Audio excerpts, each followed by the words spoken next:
Hi, my name is Kiara Jones, and I'm a policy analyst with the Women's Initiative at the Center for American Progress.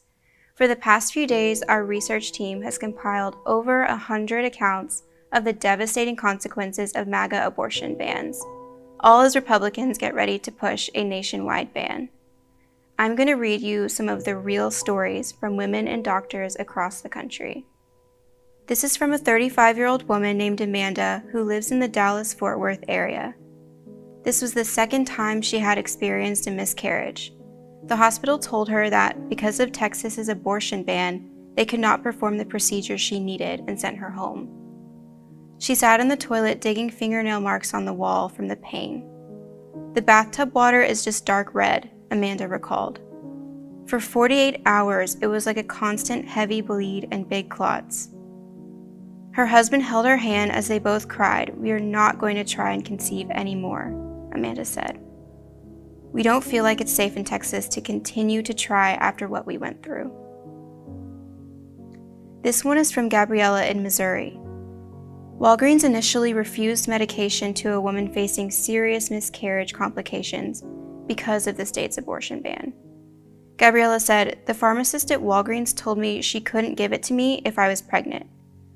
I was able to stutter out that I was having a miscarriage, and she gave it to me. I couldn't help but cry in front of all the people at Walgreens because I felt like I was being treated like a bad person." Madison from Tennessee said, "They're just going to let me die." She remembers wondering after doctors denied her an abortion after suffering her second miscarriage. This is from Dr. Abigail Cutler, an OBGYN at the University of Wisconsin-Madison. "To have my hands tied and not be able to help a person in front of me is devastating." Here's one about a new law creating confusion for a hospital and couple dealing with fatal fetal abnormality. Isabel from Arizona said, "It was not ever the intent to end my baby's life. This has caused a huge emotional toll on myself and my family. The pain has been exponential with having to deal with the red tape." A pharmacist asked for proof of miscarriage after a woman in Kentucky tried to get medication. Meredith said she burst into tears and replied, "I don't know how to prove that I'm having a miscarriage." "To be questioned at the most vulnerable time in my life," Meredith said, "it was just a unique kind of cruelty that no person should have to experience." Nancy from Louisiana was denied care after a fetal diagnosis and was forced to continue a dangerous pregnancy. She said, "I had to carry my baby to bury my baby." In Ohio, two sisters, ages 10 and 13, were raped and impregnated by the same perpetrator. Under Ohio's old law, the younger girl was able to get an in-state abortion, but her sister, who was too far along to get one, traveled to Pennsylvania for the procedure.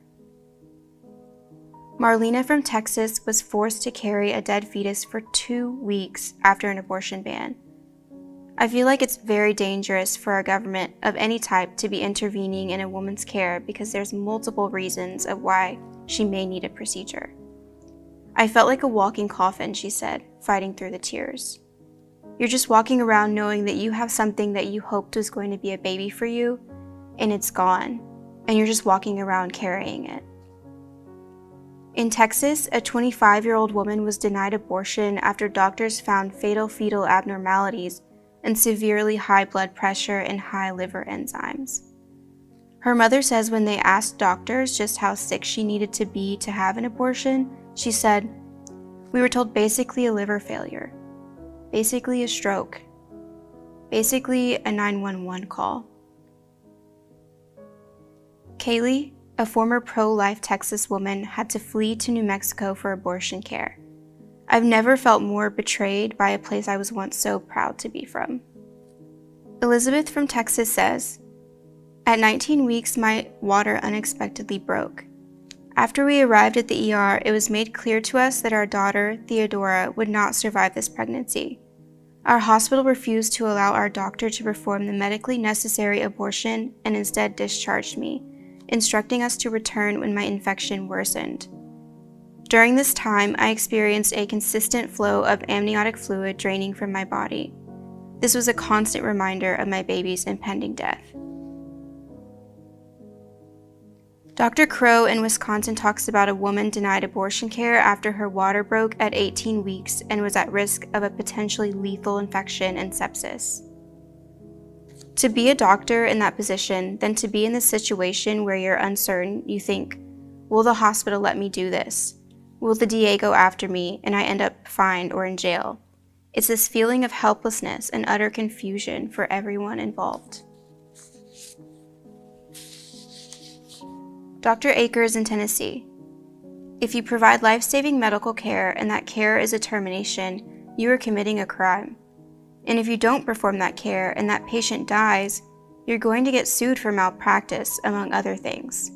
You are in the proverbial rock and a hard place. In Texas, a woman with blood clots in her lungs because of her pregnancy asked 5 doctors for an abortion, but they refused to discuss anything with her because of SB 8.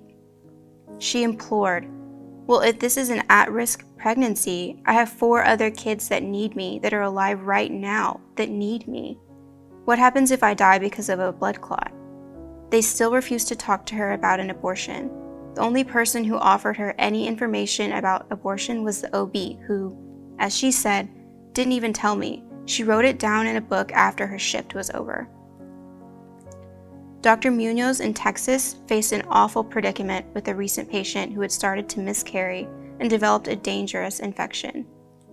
The fetus still had signs of a heartbeat, so an immediate abortion, which is the usual standard of care, would have been illegal under Texas law. He said, "We physically watched her get sicker and sicker and sicker until the fetal heartbeat stopped the next day, and then we could intervene." The patient developed complications, lost multiple liters of blood, and had to be put on a breathing machine. A doctor in Wisconsin said, "The woman begged me, if it comes down to me or the baby, I need you to pick me. I have 2 babies at home that I have to take care of." As you can see, extreme MAGA Republican abortion bans mean serious consequences for our health and fundamental freedoms. We're already seeing the impacts of these dangerous laws in states across the country, and in a post-Roe America, MAGA Republicans have made it clear that this is the reality they want to see nationwide.